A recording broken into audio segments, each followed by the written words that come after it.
Composición y encuadre. Dos conceptos y habilidades que son definitivos y fundamentales para cualquier fotógrafo. Algunos nacen con lo que suele llamarse ojo fotográfico. Esto es la capacidad de prever una foto e imaginar cómo sería incluso sin llevar la cámara encima. A otros nos toca mediante la investigación, la práctica, el fracaso y el error. Hoy hablaremos de composición y encuadre en fotografía. Y por qué no, repasar algunas fotos para practicar. Soy Edwin, fotógrafo aficionado en Colombia, y esto no es fotografía. El arte pictórico como representación o no de la realidad tiene desde hace siglos una serie de, digamos, reglas de composición que fruto del estudio y la repetición han llegado a nosotros y nos han influenciado desde siempre, de forma tal que vamos desarrollando el gusto por ciertos criterios estéticos como la simetría. Pero bueno, vinimos a hablar de fotos, ¿no? ¿Por qué hablar entonces de pintura? Pues porque las reglas de composición son análogas entre ambas disciplinas. Primero, el encuadre. En fotografía, el encuadre es la decisión que nosotros tomamos de delimitar el espacio que va a corresponder a la imagen, es decir, a la fotografía. El encuadre no necesariamente tiene que ser perfecto al momento de hacer la foto, porque la imagen puede reencuadrarse en postproducción. Encuadrar es, por definición, tanto incluir como excluir, y basados en ello, puede nuestro propio criterio influenciar o darle un significado a los elementos que queremos mostrar en una foto. El encuadre es el contexto de la foto. No de todo tipo de foto, valga la aclaración, pero sí de muchos de los elementos que queramos incluir en ella. Esos elementos nos van a decir más sobre lo que vamos a mostrar. Hay algunos tipos de encuadre que todos hemos visto y conocemos, como son el encuadre horizontal, el vertical, el holandés, que es ligeramente inclinado, y el natural, que depende de cómo estemos en este momento viendo la foto en nuestra mente y a través de nuestro lente. La posición ahí realmente no es tan importante, sino la perspectiva y el punto de vista. Eso sí, tomar en cuenta que al reencuadrar en postproducción debemos tener mucho cuidado. Esto es, tomar la imagen y modificar lo que queremos mostrar de ella, ya sea cambiando su ángulo, orientación o hacer recortes. Pero cuidado, cada recorte que hagamos a la imagen va a quitar píxeles y por lo tanto nitidez al resultado final. Una vez decididos los elementos que queremos mostrar en la imagen y su contexto, podemos hablar de la composición. Aquí retomamos lo que hablamos al principio sobre la pintura y sus reglas de composición. Pintura y fotografía beben de las mismas fuentes. Esto es, algunas reglas que son producto de la costumbre, parámetros establecidos y en ocasiones la repetición. Algunas de estas reglas de composición son: regla de los tercios. Consiste en dividir el encuadre en una cuadrícula de 2 líneas horizontales y 2 verticales. Esto segmenta el encuadre en 9 cuadrículas con 4 puntos de intersección. La teoría nos dice que en esos puntos de intersección podemos situar a nuestro sujeto para, digamos, resaltarlo. También los segmentos horizontales o verticales nos sirven para poner sobre ellos la línea del horizonte, por ejemplo. La proporción áurea. Esta es similar a la regla de los tercios y tiene 2 variantes. Una que es una cuadrícula, pero con los segmentos en proporciones distintas a las de la regla de los tercios. También se puede encuadrar dentro de lo que se llama el diagrama de la secuencia de Fibonacci. En principio, la composición es muy similar a la regla de los tercios, pero siguiendo parámetros distintos. Composición triangular.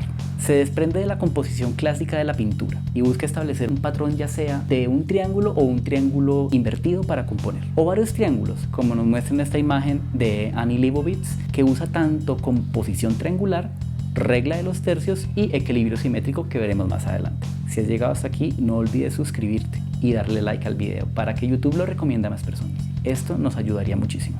Puntos de fuga y convergencia. Los puntos de fuga y convergencia son muy comunes en la composición fotográfica. Suelen ser muy usados en fotografías que se hacen, digamos, sobre la carretera, andenes o cualquier estructura que sea totalmente recta. También en fotografía de arquitectura o fotos hechas con planos picados o contrapicados, donde por las características del lente una sección se va a ver más amplia que la otra por cuestiones de perspectiva, forzando la convergencia de líneas o dando la sensación de líneas que salen del encuadre. En algunos casos, hacer coincidir las líneas de fuga con las esquinas de la imagen es una idea genial para componer. Movimiento. Si bien las líneas de fuga suelen dar la sensación de movimiento, no son la única manera de hacerlo. El uso del espacio negativo, es decir, una sección de la imagen donde no hay sujeto, es bastante común si lo dejamos mirando al sujeto hacia el exterior. Es decir, este espacio negativo nos sirve para indicar el punto de vista del sujeto. Todos estos elementos dan sensación de movimiento, también los caminos serpenteantes, los ríos, las fotos de barrido y muchas otras, como por ejemplo las fotos que se toman en plano ascendente. El contraste.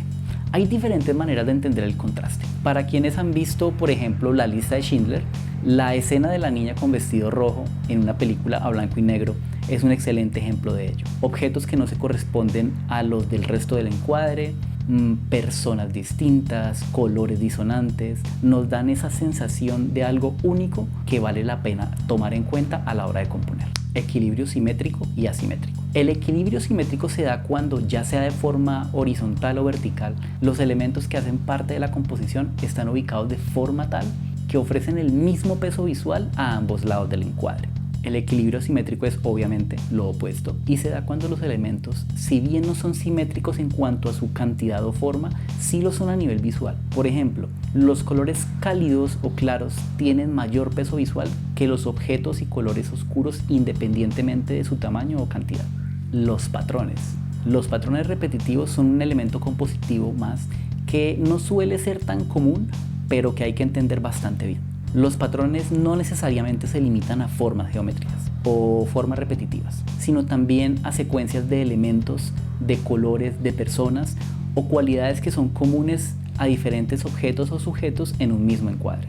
Aunque no está 100% relacionado con las reglas de composición, hay dos conceptos muy importantes que todos deberíamos conocer y entender, y que están más hacia el sector de la filosofía de la fotografía, que son el punctum y el studium. Esos dos conceptos fueron acuñados por el filósofo Roland Barthes en su ensayo llamado Cámara Lúcida. El studium podríamos decir que es la parte consciente o buscada de la fotografía. Esto es el encuadre y la composición, pero de una manera, digamos, pensada, finalista. El studium normalmente es lo que transmite a nivel general la fotografía, o por el retrato que ofrece, la representación del contexto. El studium normalmente retrata la intención del fotógrafo. El punctum va más allá.